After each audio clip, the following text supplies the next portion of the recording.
Hello, I'm James Earl Jones. Americans have a love affair with food, and there's no shortage of options for those willing to try something new.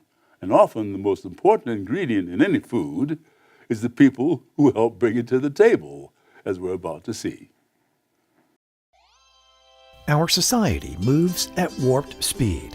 Everything we want and need is at our fingertips, anytime, any place. But this breakneck pace comes at a price. We take so much for granted, particularly when it comes to our food. The fresh and nutritious options that are carefully displayed in our supermarkets don't grow, get harvested, and delivered overnight. It can take years to bring produce like this to the masses. But we rarely stop to think about the work that goes into bringing it from the farm to the fork.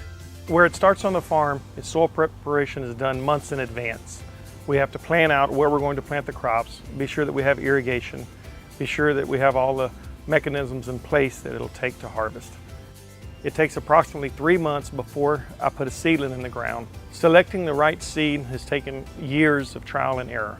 Sometimes they work in hot weather, sometimes they work in cold weather. We change varieties throughout the season to ensure that we have a constant, steady supply.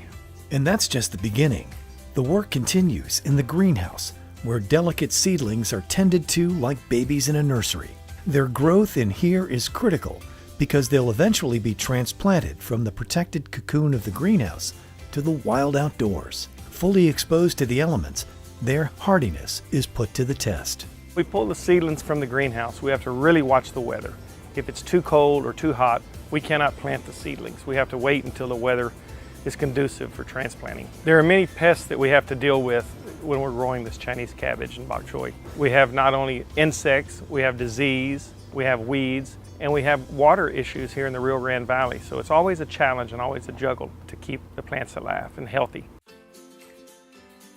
Harvest is the funnest part of the year. Harvest is very intense. It's a well-orchestrated dance, if you want to call it. Everyone has their responsibilities, and I'm very fortunate to have a crew that does an excellent job. This is a labor of love, and it takes a commitment. Although we only harvest for 5 or 6 months out of the year, it's a 12-month commitment to keep the ball rolling, and you better enjoy sweating if you're going to be a farmer. I would really like the consumer to appreciate all the hard work and dedication it takes the farm worker to get our product from the field to their dinner table. We hope this program has served as an inspiration to you. Be sure to join us next time. I'm James Earl Jones.